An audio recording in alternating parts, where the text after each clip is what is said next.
Abel, boa noite. Gustavo Soler da TMC.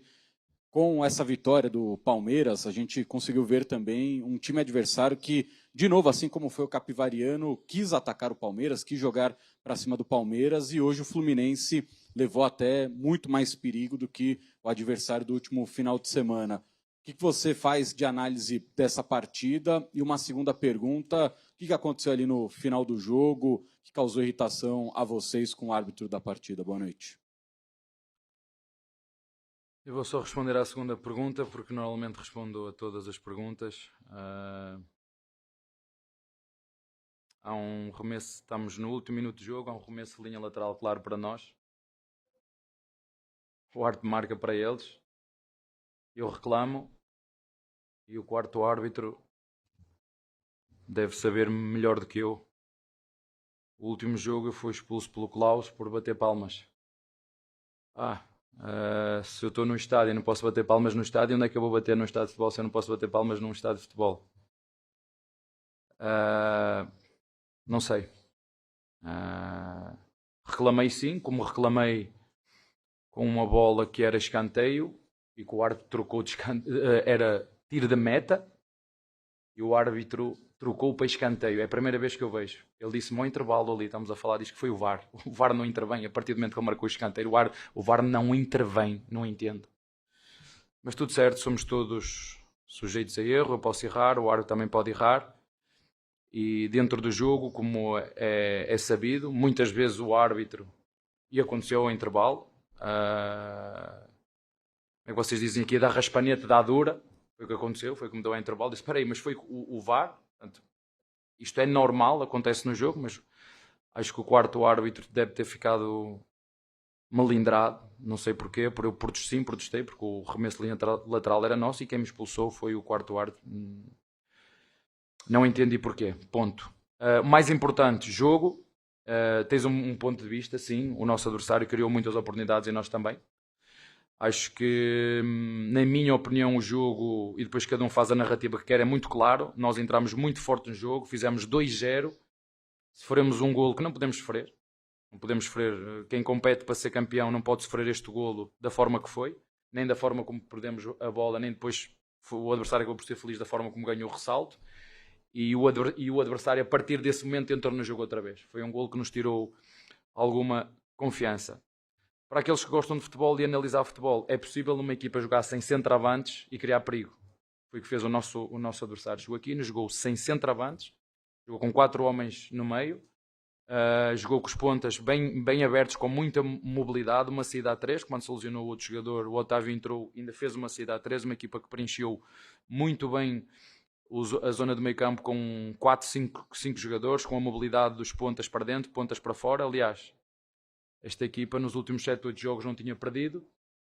E como disse, é possível uma equipa jogar bem sem centroavantes e foi isso que eles fizeram, mas se nós formos a ver aqui as oportunidades de golo, sim, o nosso adversário teve, mas nós também a tivemos. E a forma como o adversário faz golo é mais de mérito nosso do que de mérito do adversário em relação àquele golo específico. Depois, sim, o nosso goleiro também fez boas defesas. Para quem gosta de espetáculo e para quem gosta de futebol, na minha opinião, foi um jogo aberto o tempo todo. Sim, o nosso adversário podia ter marcado, mas o Palmeiras também podia. Nas oportunidades que criou, mandámos 2 na trave. Chegámos uma com o Maurício que roubámos a bola na frente e isso corrigimos. Houve a partir de determinada altura, falando do aspecto tático, nenhum dos nossos zagueiros marcava ninguém. Não conseguia marcar porque quer o Ganso, quer o... Não, o Acosta também andava para trás e o outro que jogaram... Não, o outro. Isso. Andavam para trás e os nossos zagueiros não marcavam ninguém, eles tinham muita superioridade no meio, fizemos a correção ao intervalo, na minha opinião entramos muito bem, controlamos o jogo, refrescámos a equipa. Acho que tivemos um ou outro jogador com um bocadinho mais cansado, sobretudo no segundo tempo, que é normal, futebol brasileiro, já falei sobre isso, sobre o tempo de descanso e preparação. O nosso adversário trocou, ficou mais fresco, mas como disse, acho que foi um jogo equilibrado, como se previa, como eu disse antes, jogo equilibrado, um jogo perante uma equipa que estava super confiante, mas na minha opinião, também só a minha opinião, acho que foi um belo espetáculo para quem assistiu em casa, duas equipas que jogaram até o último segundo para ganhar o jogo. Abel, tudo bem? Guilherme Agrela aqui da Rádio Bandeirantes. Você sempre prega pelo respeito e pela melhora do futebol brasileiro. Você acha que com essa postura de reclamar, primeiro, você acha que exagera nas reclamações? E segundo, nesse aspecto específico da reclamação, você acha que acaba sendo um mau exemplo para o seu time? Não, eu tenho uma opinião sobre isso, mas não vou falar aqui publicamente. Vocês já tiveram entrevistas de árbitros a dar entrevistas. Eu vi um blog de um árbitro a dar entrevistas a dizer que disse à mulher que quando me arbitrasse me ia expulsar. Está aí, quem quiser ver está aí. Não sou o melhor exemplo do mundo, não sou. Não sou perfeito, não sou, mas se tem gente que é perfeita e que nunca erra, atira a primeira pedra. É como te estou a dizer,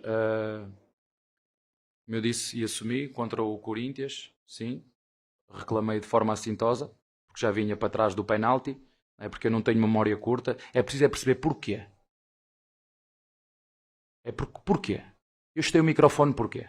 Alguém quer saber porquê? Alguém se lembra que na altura que eu chutei o microfone há um escanteio a meu favor? As pessoas não querem saber porquê. Só dizem, o Abel reagiu assim. Porquê? Atenção que eu não fiz e tenho muita admiração. Eu faço-vos uma pergunta a vocês, imprensa. Se eu fizesse, e gosto dele, atenção, o que o treinador do Fluminense fez no último jogo, se fosse eu, por isso é que eu não te vou dizer aquilo que eu penso, se fosse eu, o que é que me ia acontecer?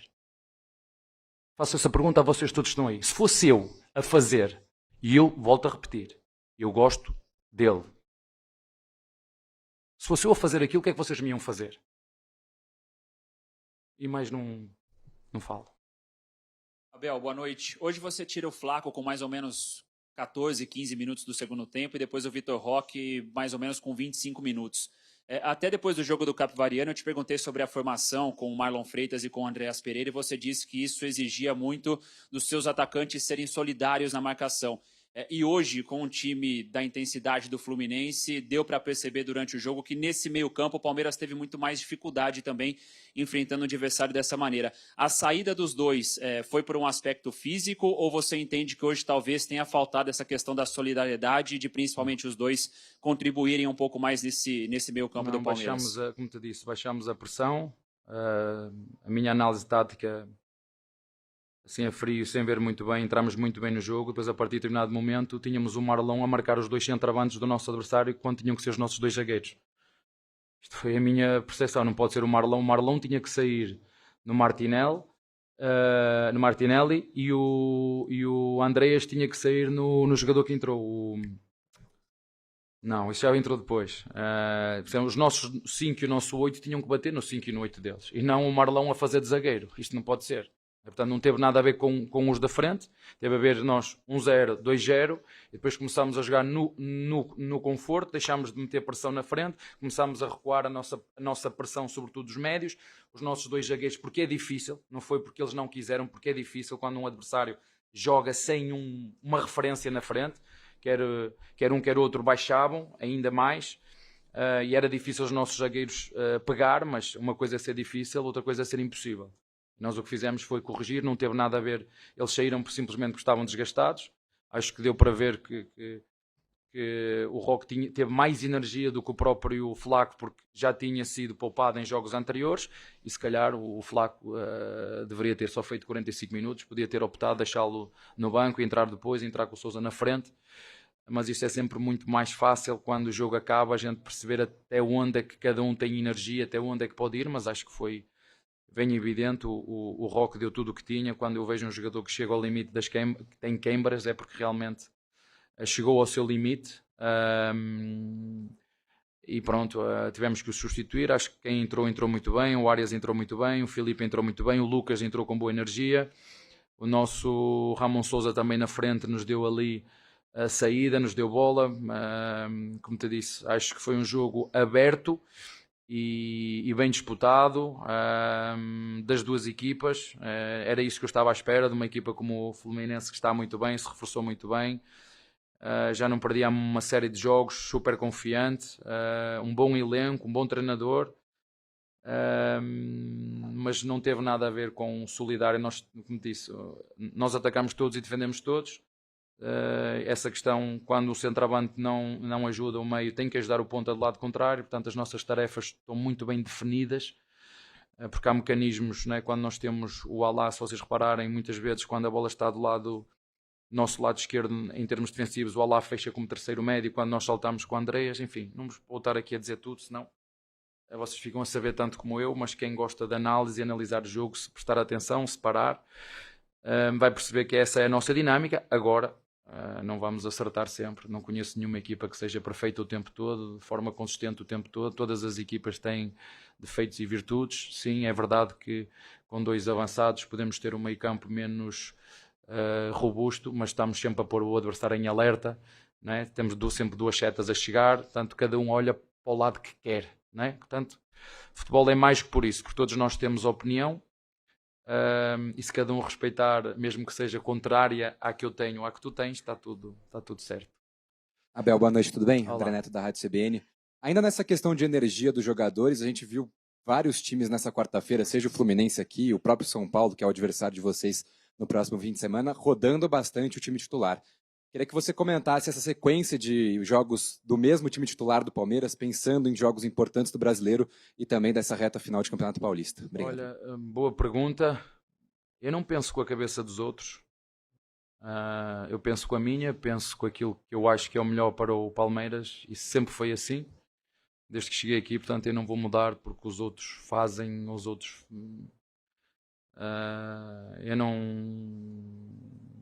Eu olho para aquilo que nós sabemos, que nós fazemos, que nós acreditamos, para o nosso processo. Respeito muito os outros, mas não vou pela cabeça dos outros. Vou pela minha, pelas minhas ideias, para aquilo que é o nosso conhecimento do nosso plantel.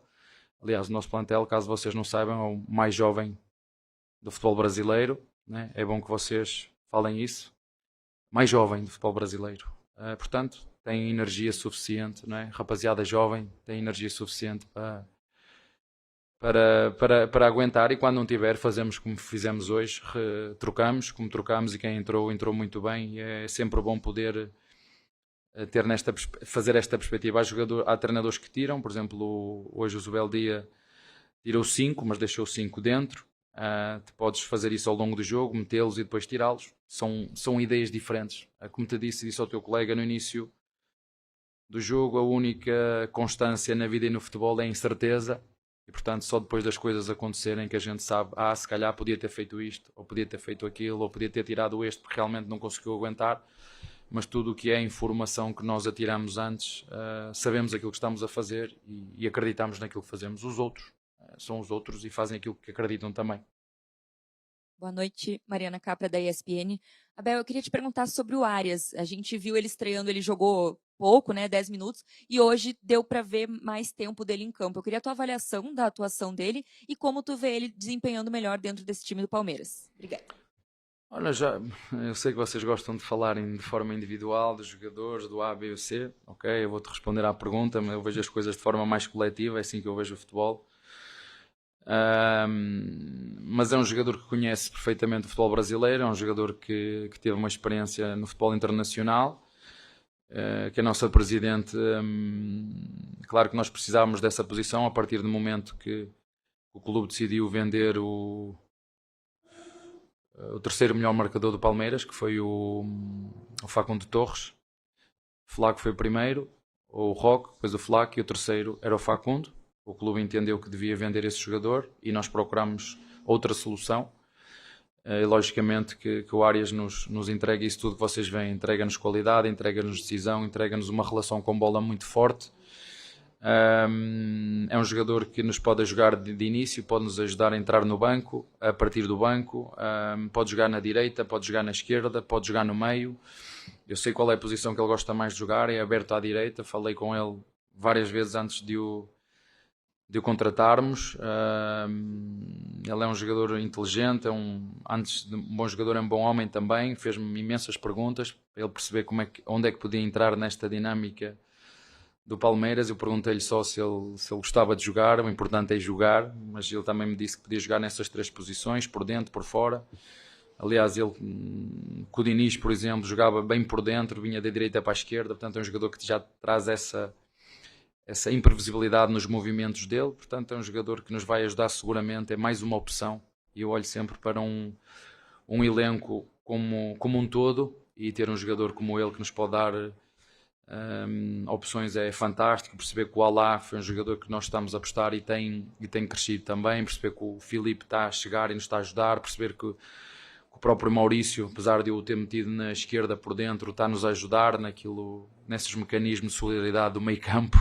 Jogar com o Maurício na esquerda nos ajuda também a fechar o jogo por dentro quando é preciso, e também quando temos de fazer jogo interior, como foi um dos golos contra o Capivariano, uma bola metida no meio. Ele é um jogador que consegue flutuar muito bem entre linhas. Acho que a equipa tem muito que melhorar, tem muito que aprender, temos muito que crescer enquanto equipa. Como te disse, já disse várias vezes aos teus colegas, somos uma equipa de presente e somos uma equipa de futuro, e somos a equipa mais jovem do futebol brasileiro.